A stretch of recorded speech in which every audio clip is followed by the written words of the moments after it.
Dog Ghosts or Apparitions of Dogs by Elliott O'Donnell, Part I. One of the most extraordinary cases of hauntings by the phantasms of dogs is related in an old Christmas number of the Review of Reviews, edited by the late Mr. W. T. Stead, and entitled Real Ghost Stories. The most remarkable, writes Mr. Stead, of all the stories which I have heard concerning ghosts which touch, is one that reaches me from Darlington. I owe this, as I owe so many of the other narratives in this collection, to the Rev. Harry Kendall of Darlington, whose painstaking perseverance in the collection of all matters of this kind cannot be too highly praised. Mr. Kendall is a Congregational minister of old standing. He was my pastor when I was editing the Northern Echo, and he is the author of a remarkable book entitled All the World's Akin. The following narrative is quite unique in its way, and fortunately he was able to get it at first hand from the only living person present. Here we have a ghost which not only strikes the first blow, hitting a man fair in the eye, but afterwards sets a ghostly dog upon his victim and then disappears. The narrative was signed by Mr. James Durham as lately as December 5th, 1890. Mr. Stead then proceeds to quote the account which he had from Mr. Kendall, and which I append ad verbum from the Review of Reviews. It is as follows. I was night watchman at the old Darlington and Stockton station at the town of Darlington, a few yards from the first station that ever existed. I was there 15 years. I used to go on duty about 8 p.m. and come off at 6 a.m. I had been there a little while, perhaps 2 or 3 years, and about 40 years ago. One night, during winter, at about 12 o'clock or 12:30, I was feeling rather cold with standing here and there. I said to myself, I will away down and get something to eat. There was a porter's cellar where a fire was kept on, and a coal house was connected with it. So I went down the steps, took off my overcoat, and had just sat down on the bench opposite the fire and turned up the gas, when a strange man came out of the coal house, followed by a big black retriever. As soon as he entered, my eye was upon him, and his eye upon me, and we were intently watching each other as he moved on to the front of the fire. There he stood looking at me, and a curious smile came over his countenance. He had a stand-up collar and a cut-away coat with gilt buttons and a Scotch cap. All at once he struck at me, and I had the impression that he hit me. I up with my fist and struck back at him. My fist seemed to go through him and struck against the stone above the fireplace, and knocked the skin off my knuckles. The man seemed to be struck back into the fire, and uttered a strange, unearthly squeak. Immediately the dog gripped me by the calf of my leg, and seemed to cause me pain. The man recovered his position, called off the dog with a sort of click of the tongue, then went back into the coal house, followed by the dog. I lighted my dark lantern and looked into the coal house, but there was neither dog nor man, and no outlet for them except the one by which they had entered. I was satisfied that what I had seen was ghostly, and it accounted for the fact that when the man had first come into the place where he sat, I had not challenged him with any inquiry. Next day, and for several weeks, my account caused quite a commotion, and a host of people spoke to me about it. Among the rest, old Edward Pease, father of railways, and his 3 sons, John, Joseph, and Henry. Old Edward sent for me to his house, and asked me all particulars. He and others put this question to me: "Are you sure you were not asleep and had the nightmare?" My answer was quite sure, for I had not been a minute in the cellar, and was just going to get something to eat. I was certainly not under the influence of strong drink, for I was then, as I have been for 49 years, a teetotaler. My mind at the time was perfectly free from trouble. What increased the excitement was the fact that a man a number of years before, who was employed in the office of the station, had committed suicide, and his body had been carried into this very cellar. I knew nothing of this circumstance, nor the body of the man, but Mr. Pease and others who had known him told me my description exactly corresponded to his appearance and the way he dressed, and also that he had a black retriever, just like the one which gripped me. I should add that no mark or effect remained on the spot where I seemed to be seized. Signed, James Durham, December 9th, 1890. Following the above statement, Mr. Stead appends Mr. Kendall's reasons for believing that what James Durham experienced was objective psychic phenomena, and neither produced during sleep nor by hallucination. The arguments used strike me as being so concise and sensible that I think it will not be out of place to reproduce them. First, Mr. Kendall says, he, James Durham, was accustomed as watchman to be up all night, and therefore not likely from that cause to feel sleepy. Secondly, he had scarcely been a minute in the cellar, and feeling hungry was just going to get something to eat. Thirdly, if he was asleep at the beginning of the vision, he must have been awake enough during the latter part of it, when he had knocked the skin off his knuckles. Fourthly, there was his own confident testimony. I strongly incline to the opinion that there was an objective cause for the vision, and that it was genuinely apparitional. So interested was Mr. Kendall in the case that he visited the spot some short time later. He was taken into the cellar where the manifestations took place, and his guide, an old official of the North Road Station, informed him he well remembered the clerk, a man of the name of Winter, who committed suicide there, and showed him the exact spot where he had shot himself with a pistol. In dress and appearance Mr. Winter corresponded minutely with the phenomenon described by James Durham, and he had had a black retriever. Mr. Kendall came away more convinced than ever of the veracity of James Durham's story, though he admits it was not evidential after the high standard of the S.P.R.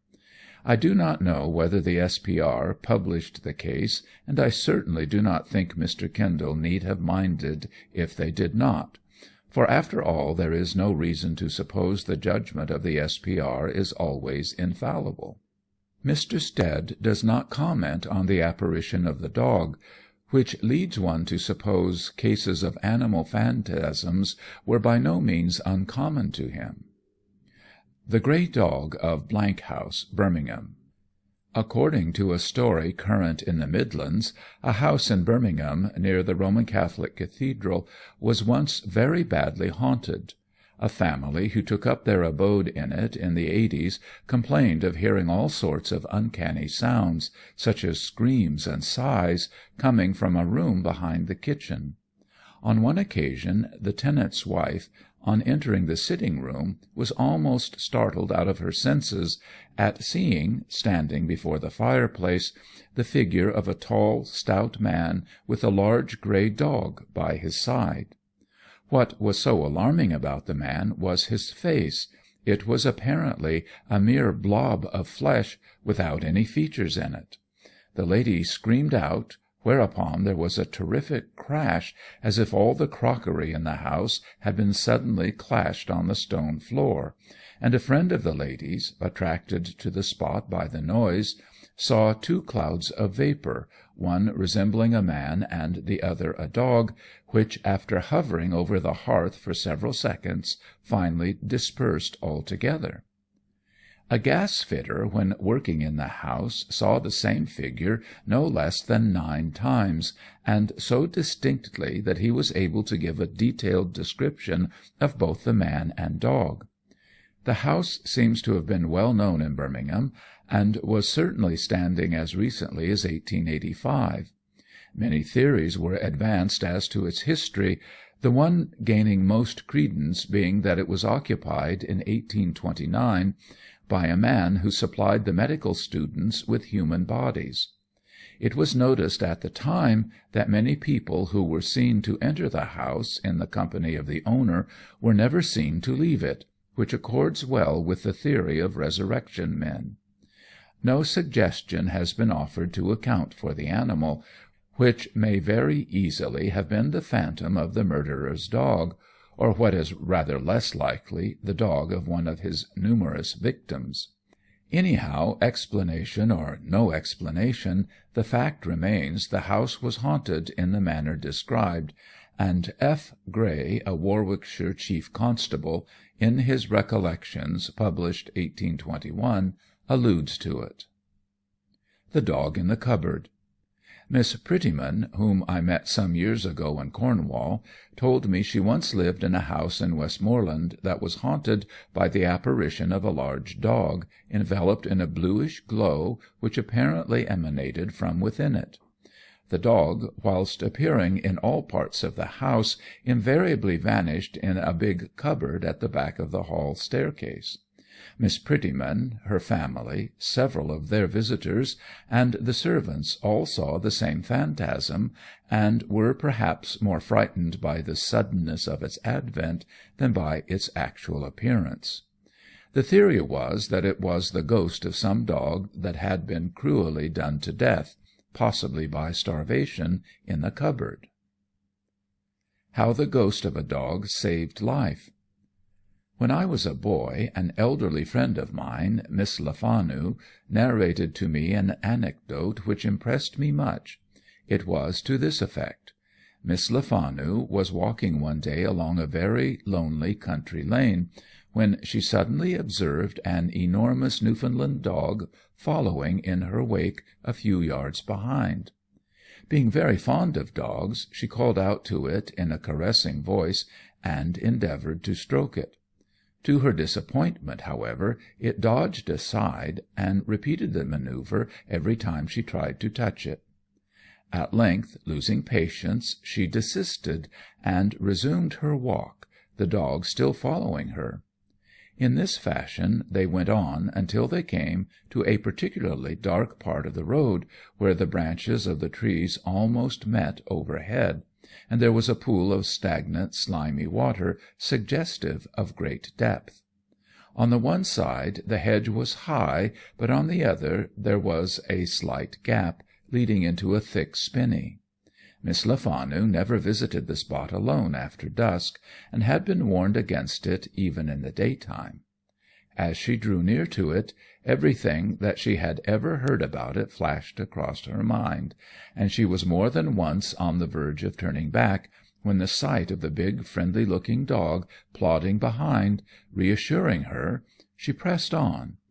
Just as she came to the gap, there was a loud snapping of twigs, and, to her horror, two tramps with singularly sinister faces sprang out and were about to strike her with their bludgeons, when the dog, uttering a low ominous growl, dashed at them. In an instant the expression of murderous joy in their eyes died out, one of abject terror took its place, and, dropping their weapons, they fled, as if the very salvation of their souls depended on it. As may be imagined, Miss Lefanu lost no time in getting home, and the first thing she did on arriving there was to go into the kitchen and order the cook to prepare, at once, a thoroughly good meal for her gallant rescuer, the Newfoundland dog, which she had shut up securely in the back yard, with the laughing remark, "There, you can't escape me now." Judge of her astonishment, however, when on her return the dog had gone.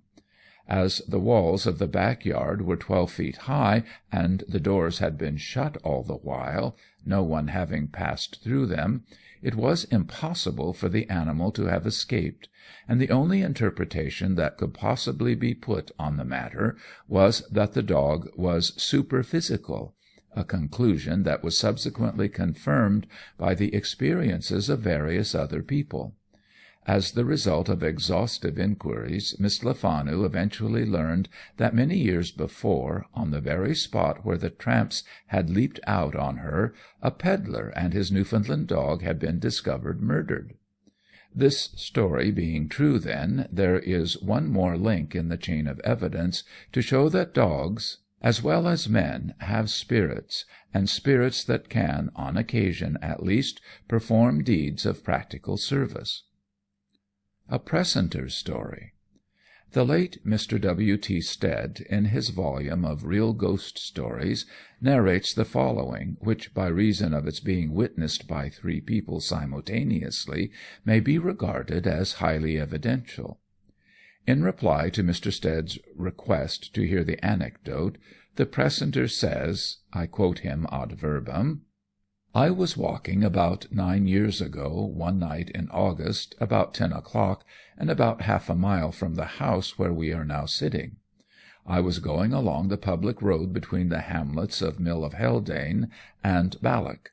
I had with me 2 young women, and we were leisurely walking along, when suddenly we were startled by seeing a woman, a child about 7 years old, and a Newfoundland dog jump over the stone wall, which was on one side of the road, and walk on rapidly in front of us. I was not in the least frightened, but my 2 companions were very much startled. What bothered me was that the woman, the child, and the dog, instead of coming over the wall naturally, one after the other, as would have been necessary for them to do, had come over with a bound, simultaneously leaping the wall, lighting on the road, and then hurrying on without a word. Leaving my 2 companions, who were too frightened to move, I walked rapidly after the trio.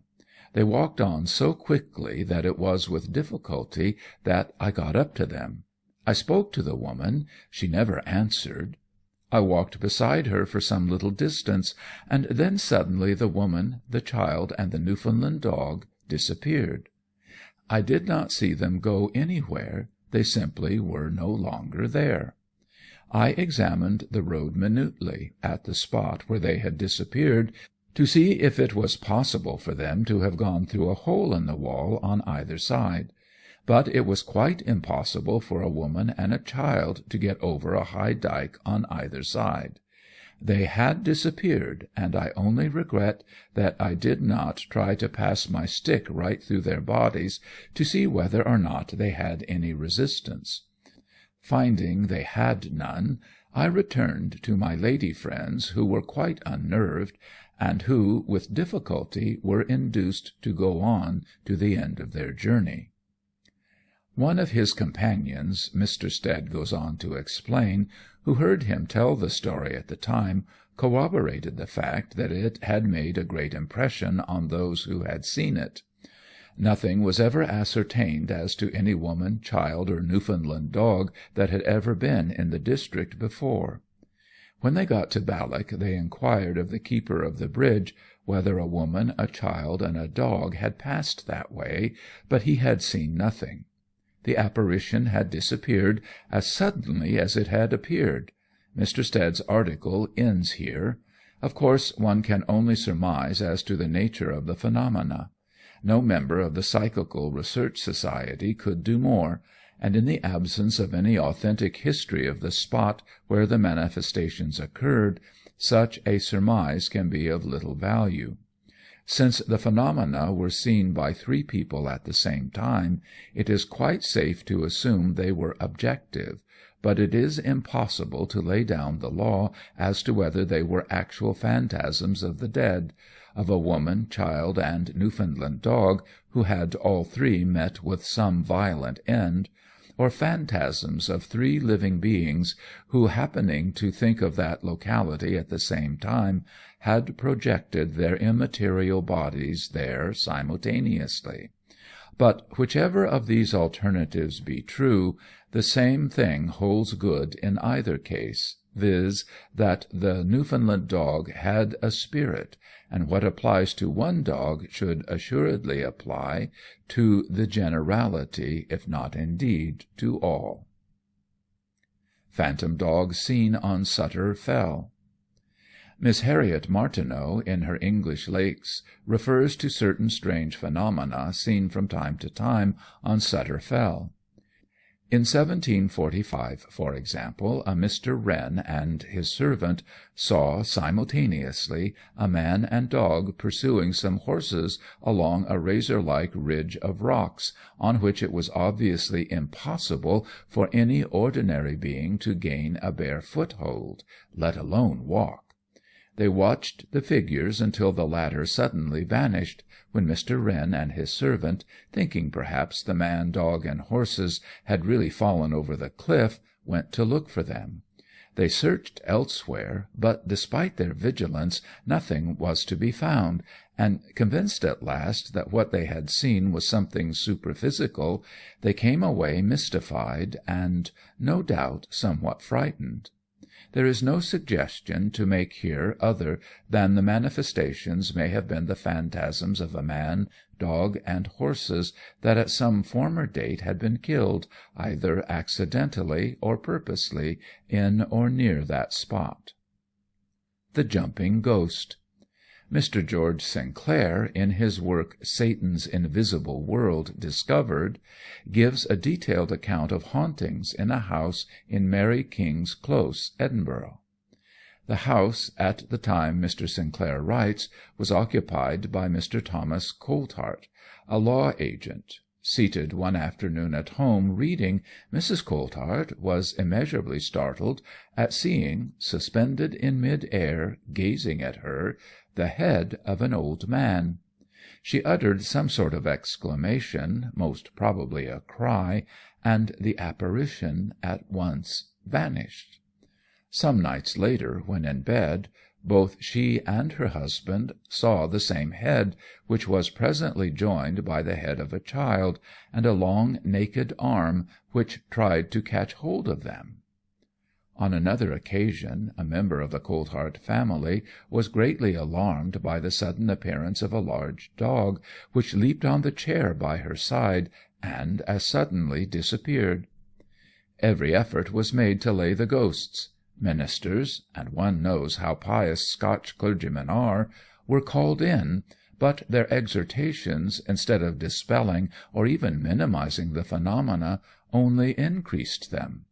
It was a case of more prayers, more spooks, which state of affairs, however complimentary to the minister's power of address, was scarcely as comforting to the Coltharts, who, unable to bear the strange sights and noises any longer, evacuated the premises.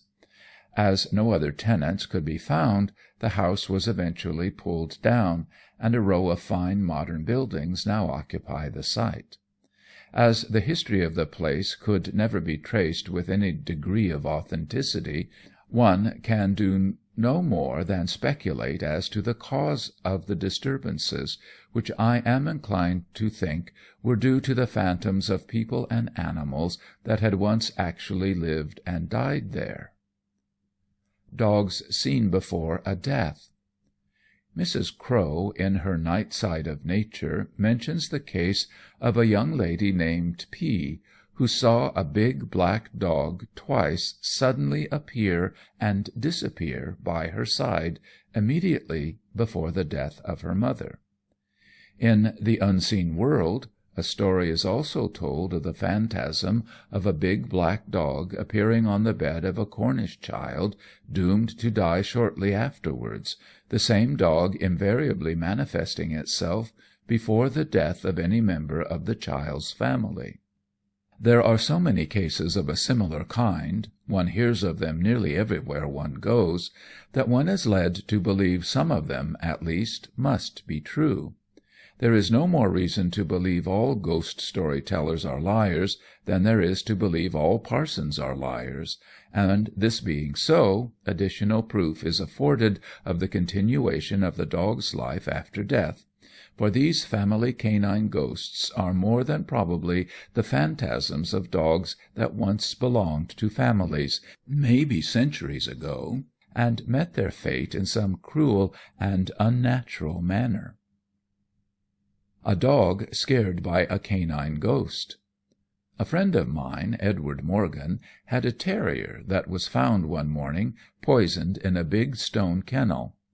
Soon afterwards his friend came to me and said, I have got a new dog, a spaniel, but nothing will induce it to enter the kennel in which poor Zack was poisoned.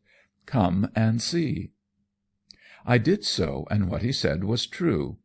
Mac Morgan gave all his dogs names that rhymed: Zack, Mac, Jack, Tack, and even Whack and Smack, when carried to the entrance of the kennel, resolutely refused to cross the threshold, barking, whining, and exhibiting unmistakable symptoms of fear. I knelt down, and peering into the kennel, saw two luminous eyes and the distinct outlines of a dog's head. "Morgan," I exclaimed, "the mystery is easily solved. There's a dog in here." "Nonsense!" Morgan cried, speaking very excitedly. "But there is," I retorted. "See for yourself." Morgan immediately bent down and poked his head into the kennel. "What rot!" he said. "You're having me on. There's nothing here." "What!" I cried. "Do you mean to say you can see no dog?" "No," he replied, "there is none." "Let me look again," I said, and kneeling down I peeped in. "Do you mean to say you can't see a dog's face and eyes looking straight at us?" I asked. "No," he answered, "I can see nothing." And to prove to me the truth of what he said, he fetched a pole and raked about the kennel vigorously with it. We both then tried to make Mac enter, and Morgan at last caught hold of him and placed him forcibly inside. Mac's terror knew no limit. He gave one loud howl, and flying out of the kennel with his ears hanging back, tore past into the front garden, where we left him in peace. Morgan was still sceptical as to there being anything wrong with the kennel, but 2 days later wrote to me as follows: "I must apologize for doubting you the other day. I have just had what you declared you saw corroborated. A friend of my wife's was calling here this afternoon, and on hearing of Mac's refusal to sleep in the kennel, at once said, 'I know what's the matter. It's the smell. Mac scents the poison which was used to destroy Zack. Have the kennel thoroughly fumigated, and you'll have no more trouble.' At my wife's request she went into the yard to have a look at it, and the moment she bent down she cried out like you did, 'Why, there's a dog inside, a terrier!' My wife and I both looked and could see nothing. The lady, however, persisted, and on my handing her a stick, struck at the figure she saw. To her amazement, the stick went right through it. Then, and not till then, did we tell her of your experience. 'Well,' she exclaimed, 'I have never believed in ghosts, but I do so now. I am quite certain that what I see is the phantom of Zack. How glad I am, because I am at last assured animals have spirits and can come back to us.'" End of Part 1. This is Books on My Mind YouTube channel. Listen to world's best and high-quality audiobooks. Click on the subscribe button for more. Part 2 of Dog Ghosts or Apparitions of Dogs by Elliott O'Donnell. In concluding the accounts of phantasms of dead dogs, let me quote 2 cases taken from my work entitled The Haunted Houses of London, published by Mr. Everleigh Nash, of Fawside House, King Street, Covent Garden, London, W.C., in 1909. The cases are these: The Phantom Dachshund of W Street, London, W. In letter No. 1 my correspondent writes: "Though I am by no means over-indulgent to dogs, the latter generally greet me very effusively, and it would seem that there is something in my individuality that is peculiarly attractive to them. This being so, I was not greatly surprised one day, when in the immediate neighbourhood of X Street, to find myself persistently followed by a rough-haired dachshund, wearing a gaudy yellow collar. I tried to scare it away by shaking my sunshade at it, but all to no purpose. It came resolutely on; and I was beginning to despair of getting rid of it, when I came to X Street, where my husband once practised as an oculist. There it suddenly altered its tactics, and instead of keeping at my heels, became my conductor, forging slowly ahead with a gliding motion that both puzzled and fascinated me. I furthermore observed that, notwithstanding the temperature, it was not a whit less than 90 degrees in the shade, the legs and stomach of the dachshund were covered with mud and dripping with water. When it came to number 90, it halted and veered swiftly round, eyed me in the strangest manner, just as if it had some secret it was bursting to disclose.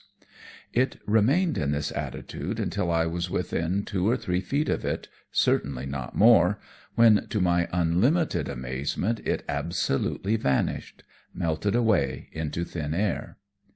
The iron gate leading to the area was closed, so that there was nowhere for it to have hidden, and besides, I was almost bending over it at the time, as I wanted to read the name on its collar. There being no one near at hand, I could not obtain a second opinion, and so came away wondering whether what I had seen was actually a phantasm or a mere hallucination.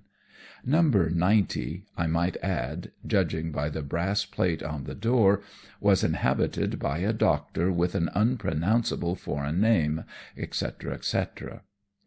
I think one cannot help attaching a great deal of importance to what this lady says, as her language is strictly moderate throughout, and because she does not seem to have been biassed by any special views on the subject of animal futurity. Correspondent number 2, who, by the way, is a total stranger to the writer whose letter I have just quoted, is candidly devoted to dogs, regarding them as in every way on a par with, if not actually superior to, most human beings. Still, notwithstanding this partiality and consequent profusion of terms of endearment, which will doubtless prove somewhat nauseating to many, her letter is, in my opinion, valuable, because it not only refers to the phenomenon I have mentioned, but to a certain extent furnishes a reason for its occurrence. The lady writes as follows: I once had a rough-haired dachshund, Robert, whom I loved devotedly. We were living at the time near H Street, which always had a peculiar attraction for dear Robert, who, I am now obliged to confess, had rather too much liberty, more indeed than eventually proved good for him. The servants complained that Robert ruled the house, and I believe what they said was true, for my sister and I idolized him, giving him the very best of everything, and never having the heart to refuse him anything he wanted. You will probably scarcely credit it, but I have sat up all night nursing him when he had a cold, and was otherwise indisposed. Can you therefore imagine my feelings when my darling was absent one day from dinner?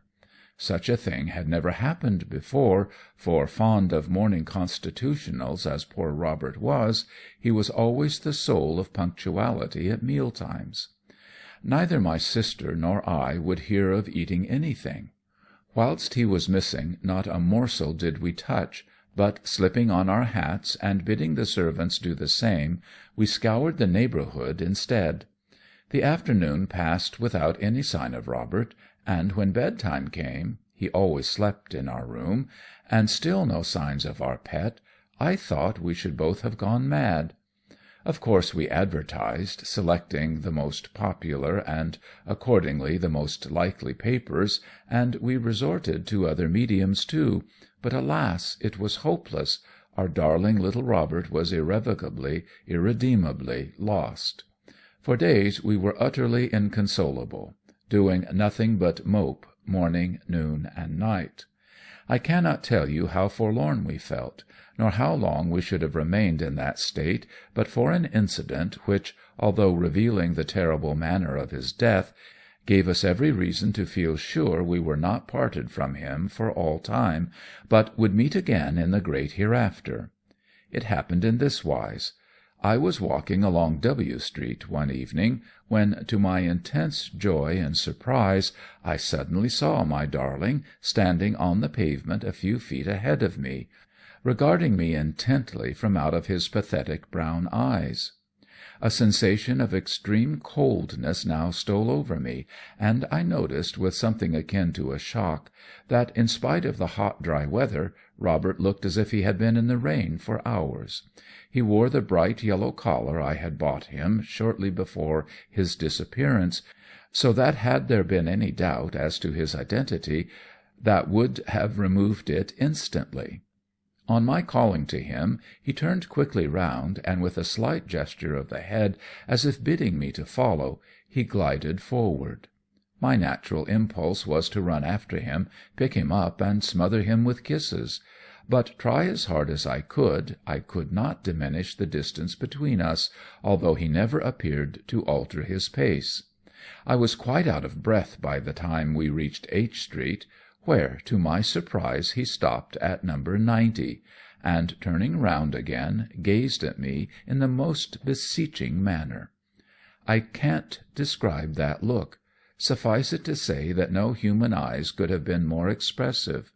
But of what beyond the most profound love and sorrow I dare not, attempt to state. I have pondered upon it through the whole of a midsummer night, but not even the severest of my mental efforts have enabled me to solve it to my satisfaction. Could I but do that, I feel I should have fathomed the greatest of all mysteries, the mystery of life and death. I do not know for how long we stood there looking at one another. It may have been minutes or hours, or again but a few paltry seconds. He took the initiative from me, for as I leaped forward to raise him in my arms, he glided through the stone steps into the area. Convinced now that what I beheld was Robert's apparition, I determined to see the strange affair through to the bitter end, and, entering the gate, I also went down into the area. The phantom had come to an abrupt halt by the side of a low wooden box, and as I foolishly made an abortive attempt to reach it with my hand, it vanished instantaneously. I searched the area thoroughly, and was assured that there was no outlet save by the steps I had just descended, and no hole, nor nook, nor cranny where anything the size of Robert could be completely hidden from sight. What did it all mean? I knew Robert had always had a weakness for exploring areas, especially in H Street, and in the box where his wraith disappeared I espied a piece of raw meat. Now, there are ways in which a piece of raw meat may lie without arousing suspicion, but the position of this morsel strangely suggested that it had been placed there carefully, and for assuredly no other purpose than to entice stray animals. Resolving to interrogate the owner of the house on the subject, I rapped at the front door, but was informed by the manservant, obviously a German, that his master never saw anyone without an appointment. I then did a very unwise thing.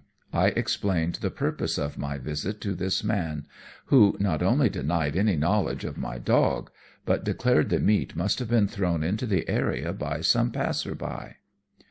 "No one in this house throw away good meat like that," he explained. "We eat all we can get here. We have nothing for the animals. Please go away at once, or the master will be very angry. He stands no nonsense from anyone." And as I had no alternative, for after all who would regard a ghost in the light of evidence, I had to obey.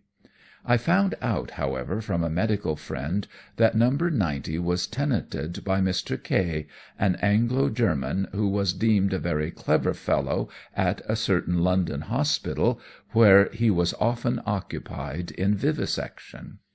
"I dare say," my friend went on to remark, "K. does a little vivisecting in his private surgery by way of practice, and, well, you see, these foreign chaps are not so squeamish in some respects as we are."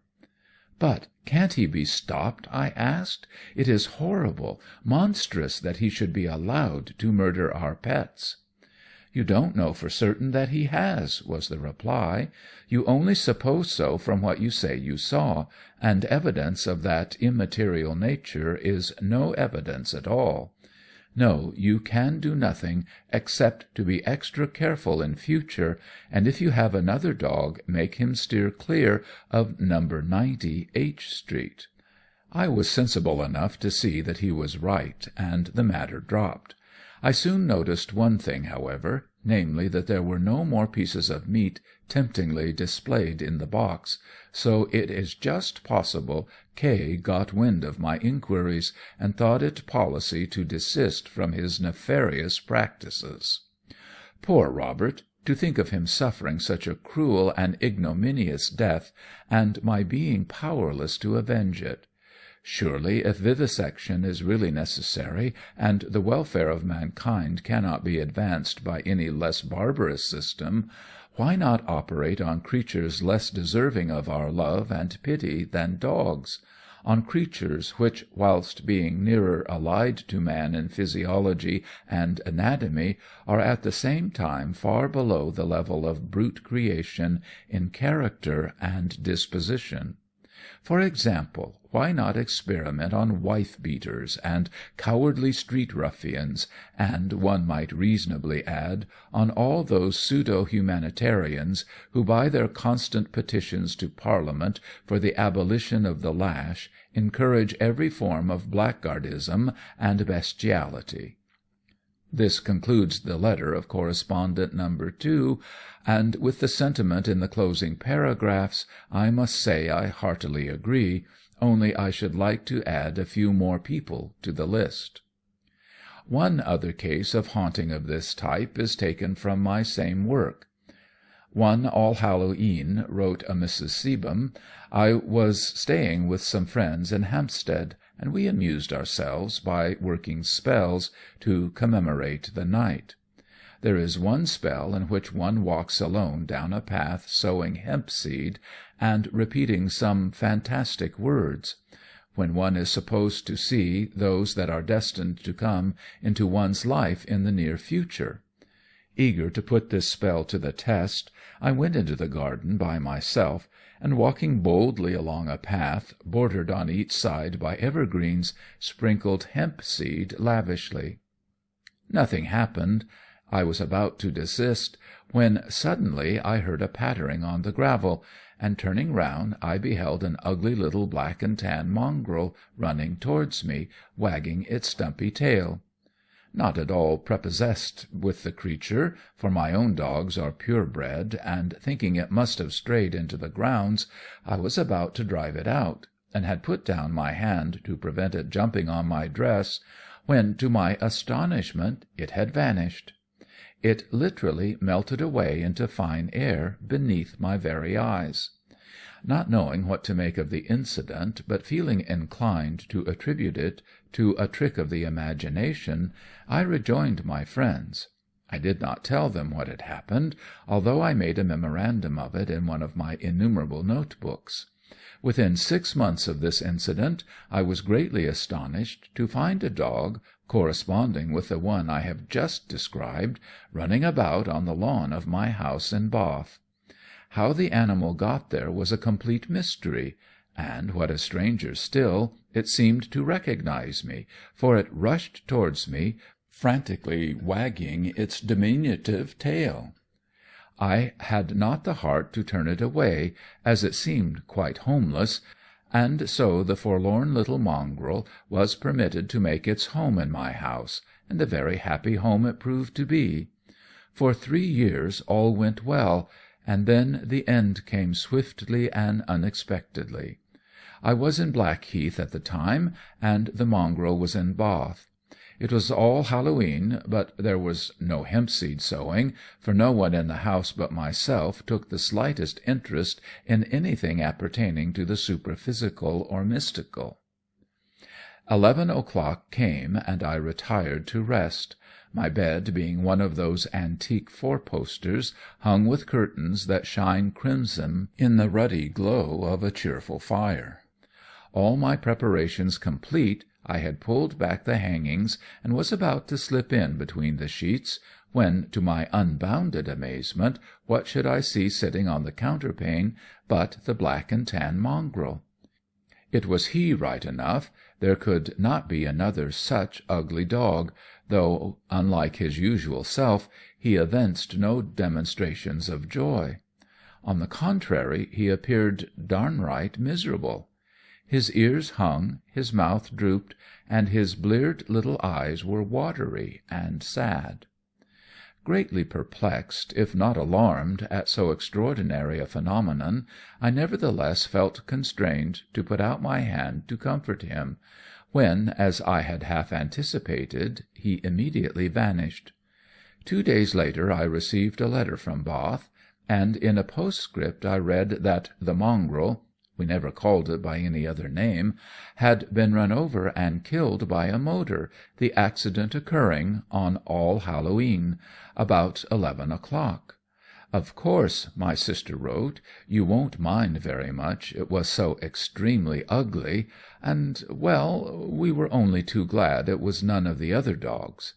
But my sister was wrong, for notwithstanding its unsightly appearance and hopeless lack of breed, I had grown to like that little black and tan more than any of my rare and choice pets. The following account, which concludes my notes on hauntings by dog phantasms, was sent me many years ago by a gentleman then living in Virginia, USA. It runs thus: The strange disappearance of Mr. Jeremiah Dance. £20 a year for a 12-roomed house with large front lawn, good stabling, and big kitchen gardens. That sounds all right, I commented, but why so cheap?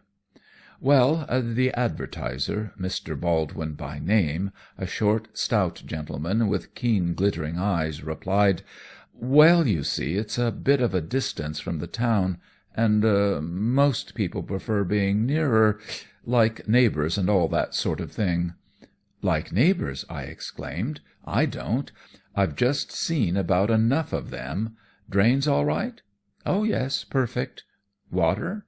"Excellent." "Everything in good condition?" "First rate." "Loneliness the only thing people object to?" "That is so." "Then I'll oblige you to send some one to show me over the house, for I think it is just the sort of place we want. You see, after being bottled up in a theatre all the afternoon and evening, one likes to get away somewhere where it is quiet, somewhere where one can lie in bed in the morning, inhaling pure air and undisturbed by street traffic." "I understand," Mr. Baldwin responded, "but it is rather late now. Wouldn't you prefer to see over it in the morning? Everything looks at its worst, its very worst, in the twilight." "Oh, I'll make allowances for the dusk," I said. "You haven't got any ghosts stowed away there, have you?" And he went off into a roar of laughter. "No, the house is not haunted," Mr. Baldwin replied. "Not that it would much matter to you if it were, for I can see you don't believe in spooks." "Believe in spooks!" I cried. "Not much! I would as soon believe in patent hair restorers. Let me see over it at once." "Very well, sir, I'll take you there myself," Mr. Baldwin replied, somewhat reluctantly. "Here, Tim, fetch the keys of the Crow's Nest, and tell Higgins to bring the trap around." The boy he addressed flew, and in a few minutes the sound of wheels and the jingling of harness announced the vehicle was at the door. 10 minutes later, and I and my escort were bowling merrily over the ground in the direction of the Crow's Nest. It was early autumn, and the cool evening air, fragrant with the mellowness of the luscious Virginian pippin, was tinged also with the sadness inseparable from the demise of a long and glorious summer. Evidences of decay and death were everywhere, in the brown fallen leaves of the oaks and elms, in the bare and denuded ditches. Here a giant mill wheel, half immersed in a dark still pool, stood idle and silent. There a hovel, but recently inhabited by hop pickers, was now tenantless, its glassless windows boarded over, and a wealth of dead and rotting vegetable matter in thick profusion over the tiny path and the single stone doorstep. "Is it always as quiet and deserted as this?" I asked of my companion, who continually cracked his whip as if he liked to hear the reverberations of its echoes. "Always," was the reply, "and sometimes more so. You ain't used to the country?" "Not very. I want to try it by way of a change. Are you well versed in the cry of birds? What was that?" We were fast approaching an exceedingly gloomy bit of the road, where there were plantations on each side, and the trees united their fantastically forked branches overhead. I thought I had never seen so dismal looking a spot, and a sudden lowering of the temperature made me draw my overcoat tighter round me. "That? Oh, a night bird of some sort," Mr. Baldwin replied. "An ugly sound, wasn't it? Beastly things. I can't imagine why they were created. Whoa! Steady there! Steady!" The horse reared as he spoke, and taking a violent plunge forward, set off at a wild gallop. A moment later, and I uttered an exclamation of astonishment. Keeping pace with us, although apparently not moving at more than an ordinary walking pace, was a man of medium height, dressed in a Panama hat and Albert coat. He had a thin aquiline nose, a rather pronounced chin, was clean shaven, and had a startlingly white complexion.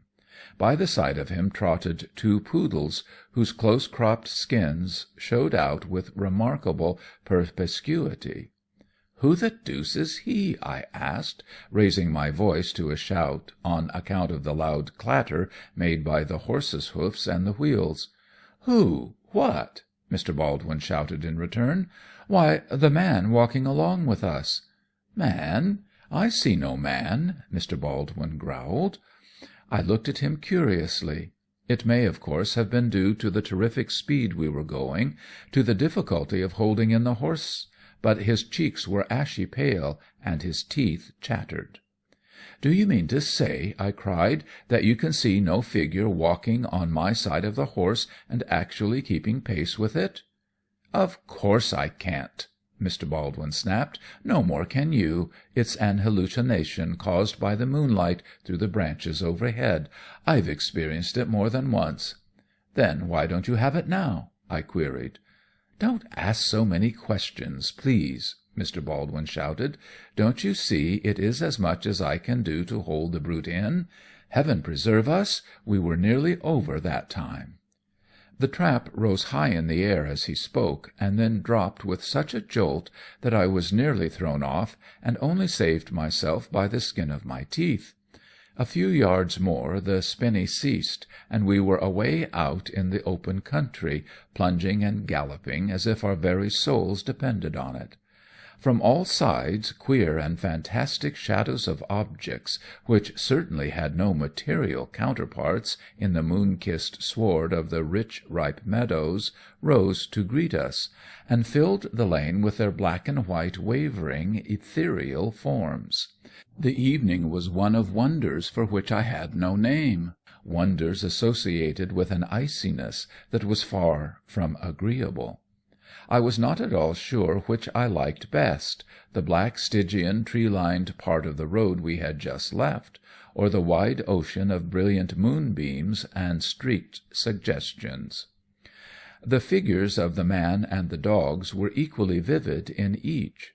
Though I could no longer doubt they were nothing mortal, they were altogether unlike what I had imagined ghosts.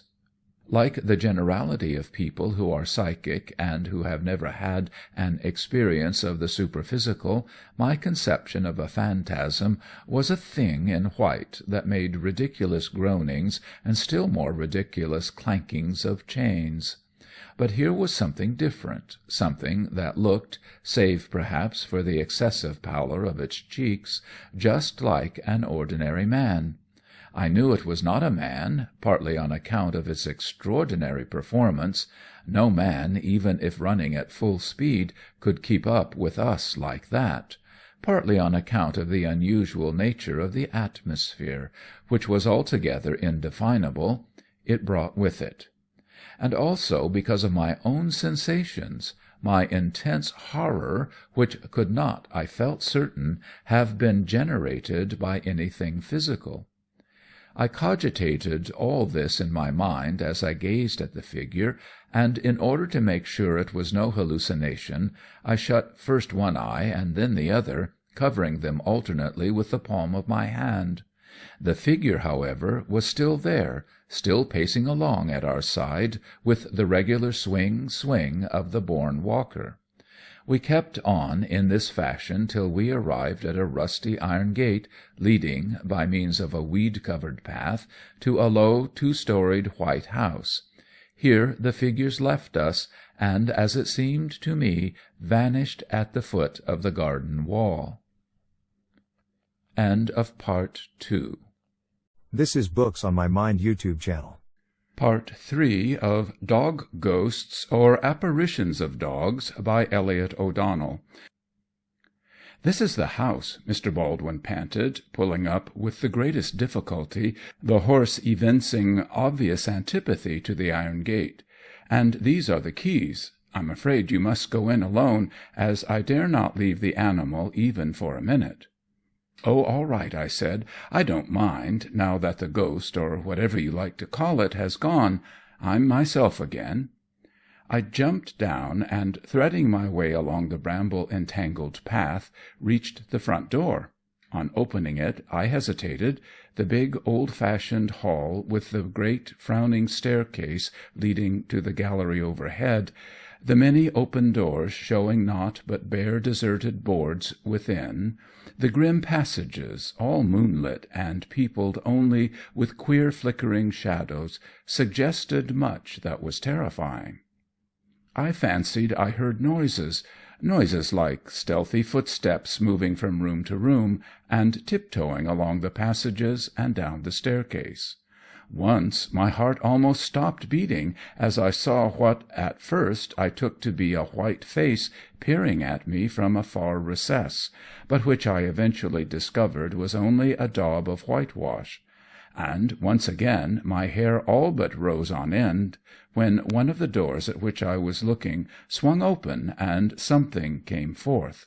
Oh, the horror of that moment! As long as I live I shall never forget it. The something was a cat, just a rather lean but otherwise material black Tom. Yet in the state my nerves were then, it created almost as much horror as if it had been a ghost. Of course it was the figure of the walking man that was the cause of all this nervousness.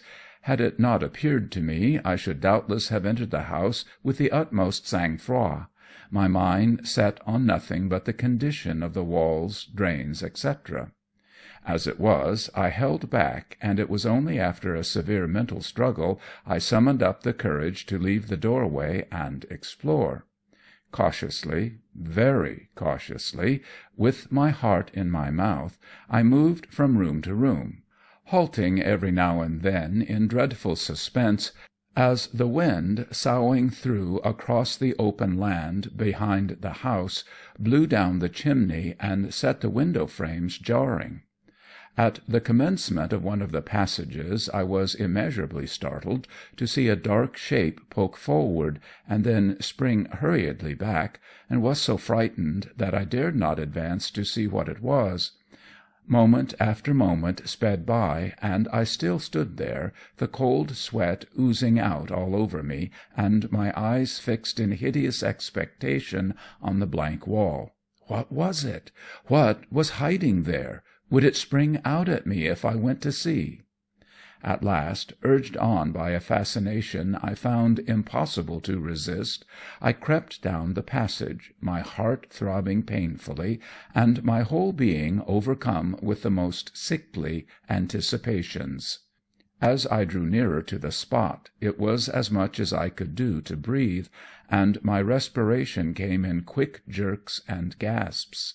6, 5, 4, 2 feet, and I was at the dreaded angle. Another step, taken after the most prodigious battle, and nothing sprang out at me.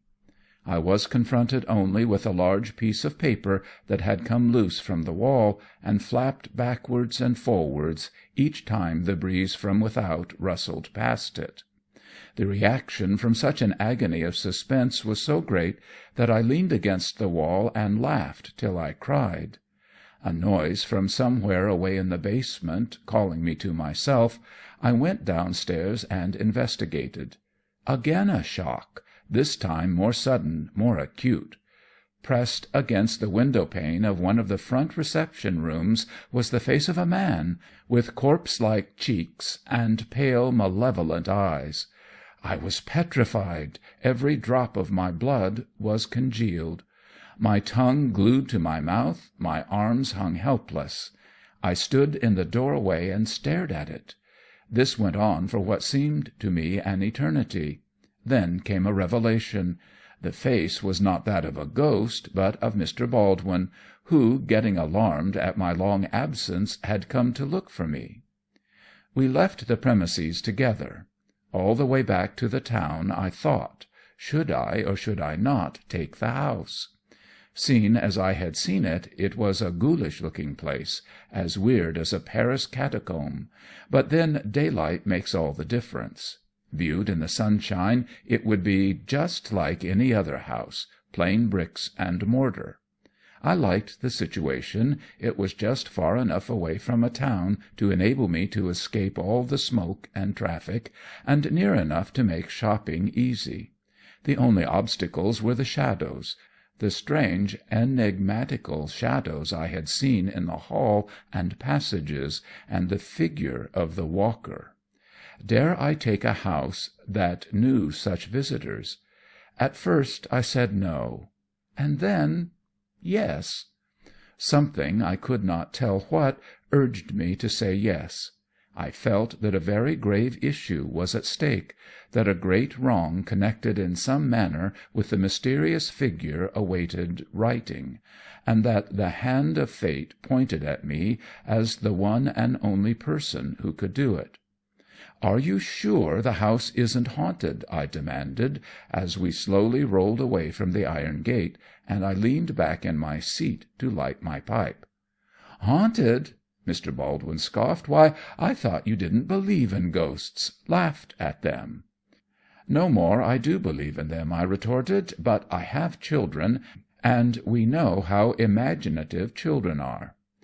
I can't undertake to stop their imaginations." "No, but you can tell me whether anyone else has imagined anything there.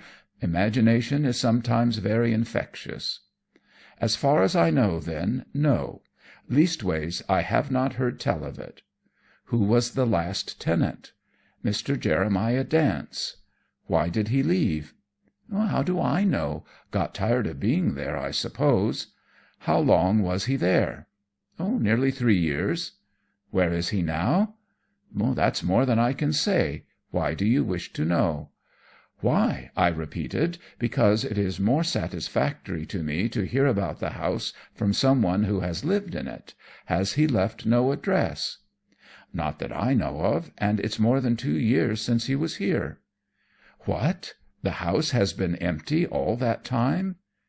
2 years is not very long. Houses, even town houses, are frequently unoccupied for longer than that. I think you'll like it." I did not speak again till the drive was over and we drew up outside the landlord's house. I then said, "Let me have an agreement. I've made up my mind to take it. 3 years and the option to stay on." That was just like me. Whatever I did on the spur of the moment, a mode of procedure that often led me into difficulties. A month later, and my wife, children, servants, and I were all ensconced in the Crow's Nest. That was in the beginning of October. Well, the month passed by, and November was fairly in before anything remarkable happened. It then came about in this fashion. Jenny, my eldest child, a self-willed and rather bad-tempered girl of about 12, evading the vigilance of her mother, who had forbidden her to go out as she had a cold, ran to the gate one evening to see if I was anywhere in sight. Though barely 5 o'clock, the moon was high in the sky, and the shadows of the big trees had already commenced their gambols along the roadside. Jenny clambered up the gate as children do, and peering over, suddenly espied what she took to be me, striding towards the house at a swinging pace, and followed by 2 poodles. "Papa," she cried, "how cute of you! Only to think of you bringing home 2 doggies! Oh, papa, naughty papa! What will mum say?" And climbing over into the lane at imminent danger to life and limb, she tore frantically towards the figure. To her dismay, however, it was not me, but a stranger, with a horribly white face and big glassy eyes, which he turned down at her and stared. She was so frightened that she fainted, and some 10 minutes later I found her lying out there on the road. From the description she gave me of the man and dogs, I felt quite certain they were the figures I had seen, though I pretended the man was a tramp and assured her she would never see him again. A week passed, and I was beginning to hope nothing would happen, when one of the servants gave notice to leave. At first she would not say why she did not like the house, but when pressed made the following statement: "It's haunted, Mrs. B. I can put up with mice and beetles, but not with ghosts. I've had a queer sensation, as if water was falling down my spine, ever since I've been here, but never saw anything till last night. I was then in the kitchen, getting ready to go to bed. Jane and Emma had already gone up, and I was preparing to follow them, when all of a sudden I heard footsteps, quick and heavy, across the gravel and approach the window. 'The boss,' says I to myself, 'maybe he's forgot the key and can't get in at the front door.' Well, I went to the window, and was about to throw it open, when I got an awful shock. Pressed against the glass, looking in at me, was a face, not the boss's face, not the face of any one living, but a horrid white thing, with a drooping mouth and wide open glassy eyes that had no more expression in them than a pig. As sure as I'm standing here, Mrs. B., it was the face of a corpse, the face of a man that had died no natural death. And by its side, standing on their hind legs and staring in at me too, were 2 dogs, both poodles, also no living things, but dead, horribly dead. Well, they stared at me, all 3 of them, for perhaps a minute, certainly not less, and then vanished. That's why I'm leaving, Mrs. B. My heart was never overstrong. I always suffered with palpitations, and if I saw those heads again, it would kill me." After this my wife spoke to me seriously. "Jack," she said, "are you sure there's nothing in it? I don't think Mary would leave us without a good cause, and the description of what she saw tallies exactly with the figure that frightened Jenny. Jenny assures me she never said a word about it to the servants. They can't both have imagined it." I did not know what to say. My conscience pricked me. Without a doubt I ought to have told my wife of my own experience in the lane, and have consulted her before taking the house. Supposing she, or any of the children, should die of fright, it would be my fault. I should never forgive myself. "You've something on your mind. What is it?" my wife demanded. I hesitated a moment or 2, and then told her. The next quarter of an hour was one I do not care to recollect, but when it was over, and she had had her say, it was decided I should make inquiries and see if there was any possible way of getting rid of the ghosts. With this end in view I drove to the town, and after several fruitless efforts was at length introduced to a Mrs. Marsden, clerk of one of the banks, who, in reply to my questions, said, "Well, Mr. B., it's just this way. I do know something, only in a small place like this one has to be so extra careful what one says. Some years ago a Mr. Jeremiah Dance occupied the Crow's Nest. He came here apparently a total stranger, and, though often in the town, was only seen in the company of one person, his landlord, Mr. Baldwin, with whom, if local gossip is to be relied on, he appeared to be on terms of the greatest familiarity. Indeed, they were seldom apart, walked about the lanes arm in arm, visited each other's houses on alternate evenings, called each other Teddy and Leslie. This state of things continued for nearly 3 years, and then people suddenly began to comment on the fact that Mr. Dance had gone, or at least was no longer visible. An errand boy, returning back to town late one evening, swore to being passed on the way by a trap containing Mr. Baldwin and Mr. Dance, who were speaking in very loud voices, just as if they were having a violent altercation. On reaching that part of the road where the trees are thickest overhead, the lad overtook them, or rather Mr. Baldwin, preparing to mount into the trap. Mr. Dance was nowhere to be seen. And from that day to this nothing has ever been heard of him. As none of his friends or relations came forward to raise inquiries, and all his bills were paid, several of them by Mr. Baldwin, no one took the matter up. Mr. Baldwin pooh-poohed the errand boy's story, and declared that, on the night in question, he had been alone in an altogether different part of the county, and knew nothing whatever of Mr. Dance's movements. Further than that, he had recently announced his intention of leaving the Crow's Nest before the expiration of the 3 years' lease. He had not the remotest idea where he was. He claimed the furniture in payment of the rent due to him. "Did the matter end there?" I asked. "In one sense of the word, yes. In another, no. Within a few weeks of Dance's disappearance, rumours got afloat that his ghost had been seen on the road, just where, you may say, you saw it. As a matter of fact, I've seen it myself, and so have crowds of other people." "Has any one ever spoken to it?" "Yes, and it has vanished at once. I went there one night with the purpose of laying it, but on its appearing suddenly, I confess I was so startled that I not only forgot what I had rehearsed to say, but ran home without uttering as much as a word." "And what are your deductions of the case?" "The same as every one else's," Mr. Marsden whispered, "only, like every one else, I dare not say." "Had Mr. Dance any dogs?" "Yes, 2 poodles, of which, much to Mr. Baldwin's annoyance every one noticed this, he used to make the most ridiculous fuss." I observed, "that settles it. Ghosts, and to think I never believed in them before. Well, I am going to try."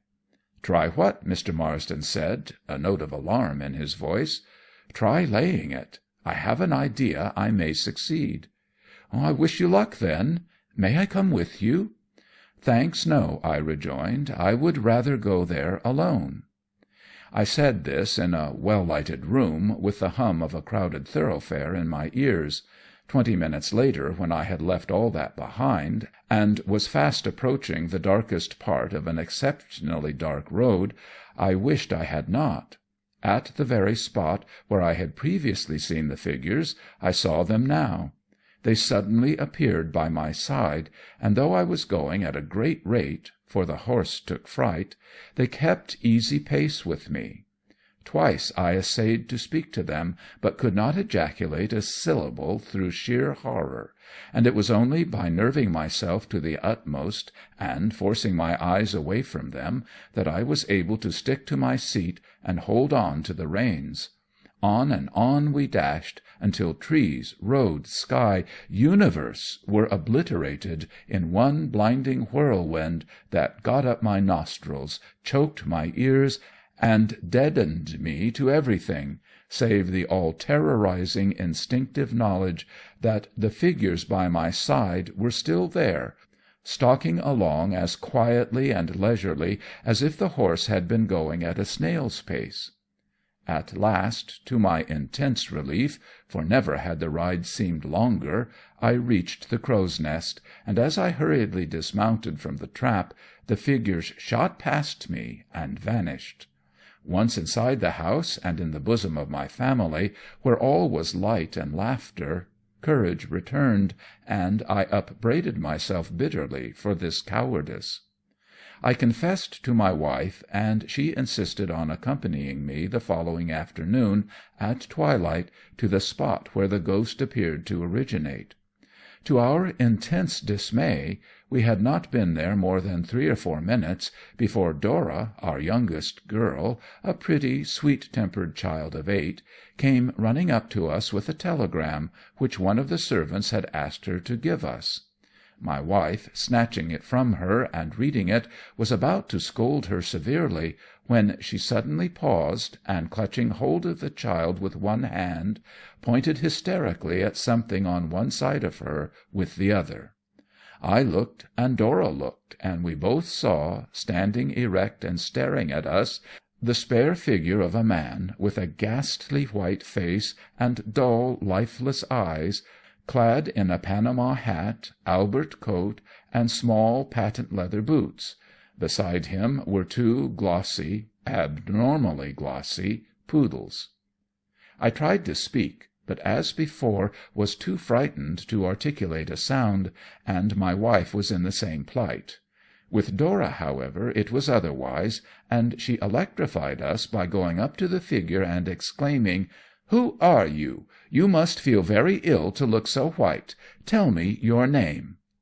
The figure made no reply, but gliding slowly forward, moved up to a large isolated oak, and pointing with the index finger of its left hand at the trunk of the tree, seemingly sank into the earth and vanished from view.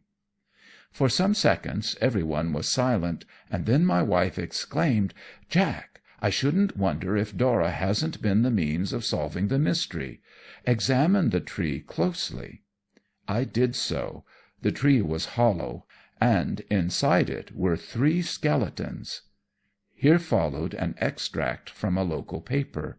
"Sensational discovery in a wood near Marytown. Whilst exploring in a wood near Marytown the other evening, a party of the name of B discovered 3 skeletons, a human being and 2 dogs, in the trunk of an oak. From the remnant of clothes still adhering to the human remains, the latter were proved to be those of an individual known as Mr. Jeremiah Dance, whose strange disappearance from the Crow's Nest, the house he rented in the neighbourhood, some 2 years ago, was the occasion of much comment. On closer examination, extraordinary to relate, the remains have been proved to be those of a woman, and from certain abrasions on the skull there is little doubt she met with a violent end." A second extract, taken from the same paper, runs thus: "Suicide at Marytown. Late last night, Percy Baldwin, the man who is under arrest on suspicion of having caused the death of the unknown woman, whose skeleton was found on Monday in the trunk of a tree, committed suicide by hanging himself with his suspenders to the ceiling of his cell. Pinned on his coat was a slip of paper bearing these words: 'She was my wife. I loved her. She took to drink. I parted from her. She became a dog worshipper. I killed her and her dogs.'" Phantasms of living dogs. I could quote innumerable cases of people who have either seen or heard the spirits of dead dogs. However, as space does not permit of this, I proceed to the oft-raised question, do animals as well as people project themselves? My reply is, yes. According to my experience, they do. Some friends of mine have a big tabby that has frequently been seen in 2 places at the same time. For example, it has been observed by several people to be sitting on a chair in the dining room, and at the same moment it has been seen by 2 or more other persons extended at full length before the kitchen fire, the latter figure proving to be its immaterial, or what some designate its astral body, which vanishes the instant an attempt is made to touch it. The only explanation of this phenomenon seems to me to lie in projection, the cat possessing the faculty of separating, in this instance unconsciously, its spiritual from its physical body, the former travelling anywhere, regardless of space, time, and material obstacles. I have often had experiences similar to this with a friend's dog. I have been seated in a room, either reading or writing, and on looking up have distinctly seen the dog lying on the carpet in front of me. A few minutes later, a scraping at the door or window, both of which have been shut all the while, and on my rising to see what was there, I have discovered the dog outside. Had I not been so positive I had seen the dog on the ground in front of me, I might have thought it was an hallucination. But hallucinations are never so vivid nor so lasting. Moreover, other people have had similar experiences with the same dog. And why not? Dogs, on the whole, are every whit as reasoning and reflective as the bulk of human beings. And how much nobler! Compare for a moment the dogs you know, no matter whether mastiffs, retrievers, dachshunds, poodles, or even Pekingese, with your acquaintances, with the people you see everywhere around you, false, greedy, spiteful, scandal-loving women, money-grubbing attorneys, lying, swindling tradesmen, vulgar parvenus, finicky curates, brutal toughs, spoilt, cruel children, hypocrites of both sexes. Compare them carefully, and the comparison is entirely in favor of the dog. And if the creating power, or powers, has favored these wholly selfish and degenerate human beings with spirits, and has conferred on certain of them the faculty of projecting those spirits, can one imagine for one moment that similar gifts have been denied to dogs, their superiors in every respect? Pshaw! Out upon it! To think so would mean to think the unthinkable, to attribute to God qualities of partiality, injustice, and whimsicality, which would render him little, if anything, better than a James II of England or a Louis XV of France. Besides, from my own experience and the experiences of those with whom I have been brought in contact, I can safely affirm that there are phantasms, and therefore spirits, of both living and dead dogs in just the same proportion as there are phantasms, and therefore spirits, of both living and dead human beings. Psychic properties of dogs. Some, not all, dogs, like cats, possess the psychic property of scenting the advent of death, and they indicate their fear of it by the most dismal howling. In my opinion, there is very little doubt that dogs actually see some kind of phantasm that, knowing when death is about to take place, visits the house of the doomed and stands beside his or her couch. I have had this phantasm described to me by those who declare they have seen it, as a very tall, hooded figure, clad in a dark, loose, flowing costume, its face never discernible. It would, of course, be foolish to say that a dog howling in a house is invariably the sign of death. There are many other and obvious causes which produce something of a similar effect. But I think one may be pretty well assured that, when the howling is accompanied by unmistakable signs of terror, then someone, either in the house at the time or connected with someone in the house, will shortly die. Dogs in haunted houses. When I investigate a haunted house, I generally take a dog with me, because experience has taught me that a dog seldom fails to give notice in some way or other, either by whining or growling or crouching shivering at one's feet, or springing on one's lap and trying to bury its head in one's coat, of the proximity of a ghost. I had a dog with me, when ghost hunting, not so very long ago, in a well-known haunted house in Gloucestershire. The dog, my only companion, and I sat on the staircase leading from the hall to the first floor. Just about 2:00, the dog gave a loud growl. I put my hand out and found it was shivering from head to foot. Almost directly afterwards I heard the loud clatter of fire irons from somewhere away in the basement, a door banged, and then something, or someone, began to ascend the stairs. Up, up, up came the footsteps, until I could see, first of all a bluish light, then the top of a head, then a face, white and luminous, staring up at me. A few more steps, and the whole thing was disclosed to view. It was the figure of a girl of about 16, with a shock head of red hair, on which was stuck all awry a dirty little old-fashioned servant's cap. She was clad in a cotton dress, soiled and bedraggled, and had on her feet a pair of elastic-sided boots that looked as if they would fall to pieces each step she took. But it was her face that riveted my attention most. It was startlingly white, and full of an expression of the most hopeless misery. The eyes, wide open and glassy, were turned direct on mine. I was too appalled either to stir or utter a sound. The phantasm came right up to where I stood, paused for a second, and then slowly went on, up, up, up, until a sudden bend in the staircase hid it from view. For some seconds there was a continuation of the footsteps. Then there came a loud splash from somewhere outside and below, and then silence, sepulchral and omnipotent. I did not wait to see if anything further would happen. I fled, and Dick, my dog friend, who was apparently even more frightened than I, fled with me. We arrived home, panic-stricken. Over and over again, on similar occasions, I have had a dog with me, and the same thing has occurred.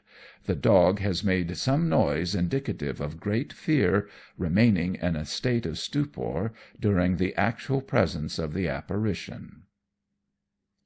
Psychic propensities of dogs compared with those of cats.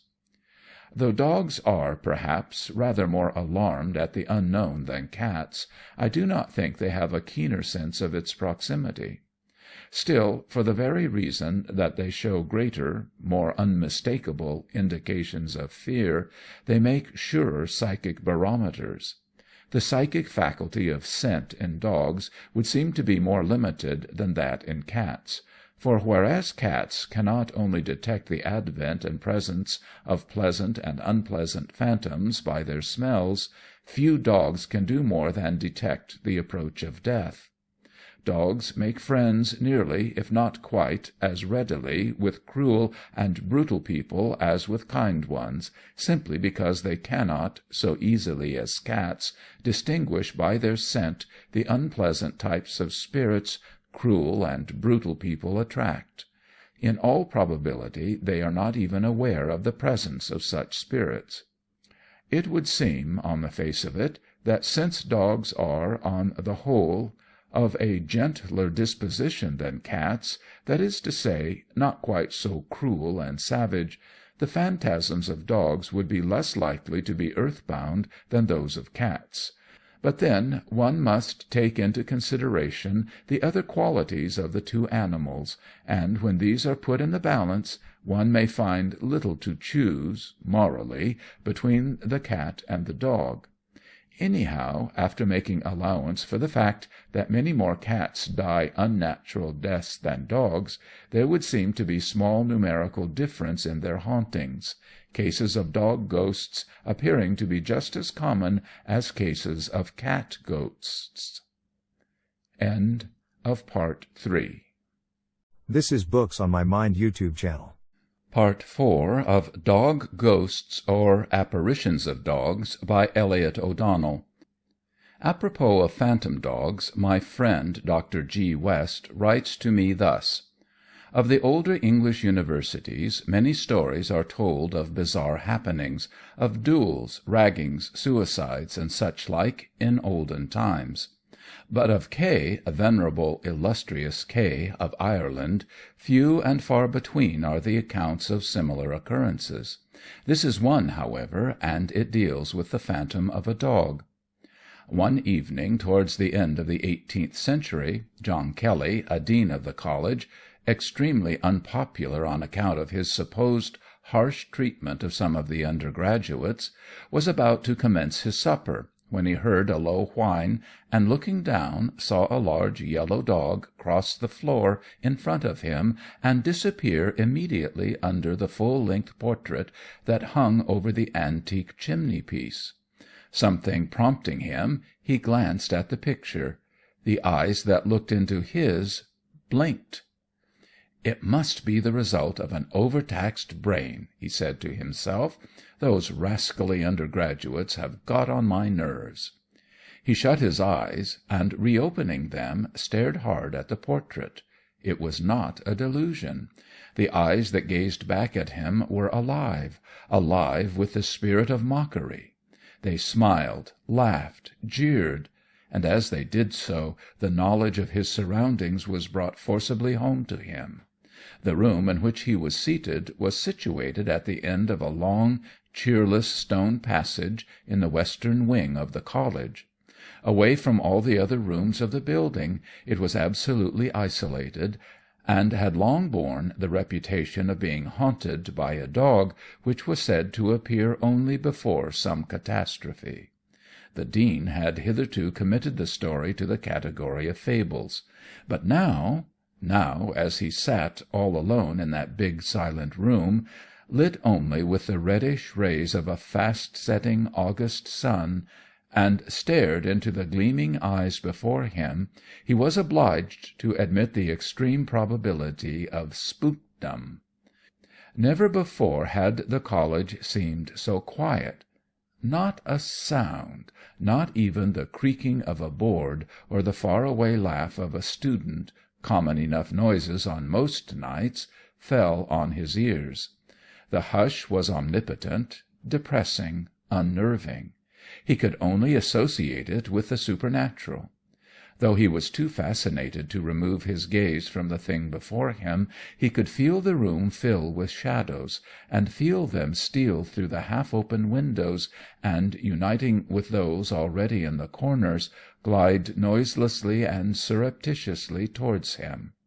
He felt, too, that he was under the surveillance of countless invisible visages, all scanning him curiously, and delighted beyond measure at the sight of his terror. The moments passed in a breathless state of tension. He stared at the eyes, and the eyes stared back at him.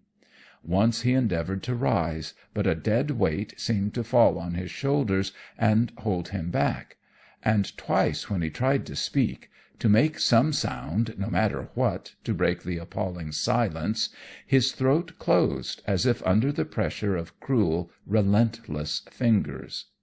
But the ultimate tule of his emotions had yet to come. There was a slight stir behind the canvas, a thud, a hollow groan that echoed and re-echoed throughout the room like a muffled clap of distant thunder, and the eyes suddenly underwent a metamorphosis. They grew glazed and glassy like the eyes of a dead person. A cold shudder ran through the Dean, his hair stood on end, his blood turned to ice. Again he essayed to move, to summon help. Again he failed. The strain on his nerves proved more than he could bear. A sudden sensation of nausea surged through him. His eyes swam, his brain reeled, there was a loud buzzing in his ears. He knew no more. Some moments later one of the college servants arrived at the door with a bundle of letters, and on receiving no reply to his raps entered. "Good heavens, what's the matter?" he cried, gazing at the figure of the Dean, lolling head downward on the table. "Merciful prudence, the gentleman is dead." "No, he ain't. Some of the young gents will be sorry enough for that. He's fainted." The good fellow poured out some water in a tumbler, and was proceeding to sprinkle the Dean's face with it, when a noise attracting his attention, he peered round at the picture. It was bulging from the wall. It was falling. And, good God, what was that was falling with it, that huge black object? A coffin? No, not a coffin, but a corpse. The servant ran to the door, shrieking, and in less than a minute passage and room were filled to overflowing with a scared crowd of inquiring officials and undergraduates. "What has happened? What's the matter with the Dean? Has he had a fit, or what? And the picture? And Anderson lying on the floor, hurt? No, not hurt. Dead, murdered." In an instant there was silence, and the white-faced throng closed in on one another, as if for protection. In front of them, beside the fallen picture, lay the body of the most gay and popular student in the college, Bob Anderson. Bob Anderson, with a stream of blood running from a deep incision in his back, made with some sharp instrument that had been driven home with tremendous force. He had, without doubt, been murdered. But by whom? Then one of the undergraduates, a bright, boyish, fair-haired giant named O'Farrell, immensely popular both on account of his prowess in sport and an untold number of the most audacious escapades, spoke out. "I saw Anderson, about an hour ago, crossing the quadrangle. I asked him where he was going, and he replied, 'To old Kelly. I intend paying him out for gating me last week.' I inquired how, and he replied, 'I've a glorious plan. You know that portrait stuck over his mantel-shelf? Well, in poking about the room the other day, when the old man was out, I had a great find. Directly behind the picture is the door of a secret room, so neatly covered by the designs on the wall that it is not discernible. It was only by the merest fluke I discovered it. I was taking down the picture with the idea of touching up the face, when my knuckles bumped against the panels of the wall, touching a spring, and the door flew open, revealing an apartment about 6 by 8 feet large. I at once explored it, and found it could be entered by the chimney. An idea then struck me. I would play a trick upon the Dean by hiding in this secret chamber one evening while he was feeding, cutting out the eyes of the portrait, and peering through the cavities at him. And this," O'Farrell continued, pointing at the fallen picture, "is what he evidently did after I left him. You can see the eyes of the portrait have been removed." "That is so, sure," one of the other graduates, Mick Maguire, 6'2" in his socks every inch, exclaimed. "And what is more, I knew all about it. Anderson told me yesterday what he was going to do, and I wanted to join him, but he said I would never get up the chimney. I would stick there, and bedad, I think he was right." At this remark, despite the grimness of the moment, several of those present laughed. "Come, come, gentlemen," one of the officials cried, "this is no time for levity. Mr. Anderson has been murdered, and the question is, by whom?" "Then, if that's the only thing that is troubling you," O'Farrell put in, "I fancy the solution is right here at hand," and he looked significantly at the Dean. An ominous silence followed, during which all eyes were fixed on John Kelly, some anxiously, some merely inquiringly, but not a few angrily, for Kelly, as I have said before, had made himself particularly obnoxious just then by his behaviour to the rowdier students, and, as has ever been the case at K., these formed no small portion of the community. The Dean hardly seemed to realize the situation. The dignity of office blinded him to danger. "What do you mean?" he spluttered. "I know nothing of what happened to Mr. Anderson. Really, O'Farrell, your presumption is preposterous." "There was no one else in here but you and he, Mr. Kelly," O'Farrell retorted coolly. "It's only natural we should think you know something of what happened." On the arrival of the police, who had been sent for somewhat reluctantly, for the prestige of the college at that date was very dear to all, the premises were thoroughly searched, and no other culprit being found, first of all Dean Kelly was apprehended, and then, to make a good job of it, his accuser, Dennis O'Farrell. All the college was agog with excitement. No one could believe the Dean was a murderer, and it was just as inconceivable to think O'Farrell had committed the deed. And yet, if neither of them had killed Anderson, who in God's name had killed him? The night succeeding the affair, Whilst the Dean and O'Farrell were still in jail awaiting the inquest, a party of undergraduates were discussing the situation in Maguire's rooms, when the door burst open, and into their midst, almost breathless with excitement, came a measly, bespectacled youth named Brady, Patrick Brady.